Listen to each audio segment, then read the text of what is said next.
RTV Telugu రాష్ట్రంలో అత్యంత రక్షణ ఉండే హై సెక్యూరిటీ జోన్ పరిధిలోని తాడేపల్లిలో రౌడీ షీటర్లు బరితెగిస్తున్నారు. తాజాగా ఉండవల్లి సెంటర్లోని ఓ బార్ వద్ద rowdy sheeter Bunny alias Jalachitra Vikas వీరంగం సృష్టించాడు. కేవలం మద్యం తాగడానికి డబ్బులు ఇవ్వలేదన్న నెపంతో ఒక అమాయక యువకుడిపై విచక్షణ రహితంగా దాడికి పాల్పడ్డాడు. స్థానికుల కథనం ప్రకారం ఉండవల్లి సెంటర్లోని ఒక బార్ వద్దకు వచ్చిన రౌడీ షీటర్ బన్నీ అక్కడ ఉన్న ఒక యువకుడిని డబ్బులు ఇవ్వమని డిమాండ్ చేశాడు.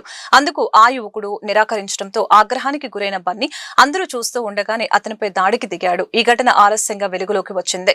నిందితుడి ఆగడాలకు సంబంధించిన దృశ్యాలు అక్కడ ఉన్న సీసీ కెమెరాలో నిక్షిప్తమయ్యాయి. బన్నీ అలియాస్ వికాస్ కేవలం రౌడీ షీటర్ మాత్రమే కాదు, రికార్డుల ప్రకారం ఒక జేబు దొంగ కూడా. గత 6 నెలల్లో ఇతనిపై దాదాపు 10 నుండి 15 వరకు ఘర్షణ కేసులు నమోదైనట్లు తెలుస్తోంది.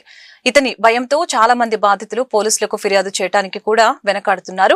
ప్రతిష్టాత్మకమైన ప్రాంతంలో ఇలాంటి ఘటనలు పదే పదే జరగడంపై స్థానికులు తీవ్ర ఆగ్రహం వ్యక్తం చేస్తున్నారు.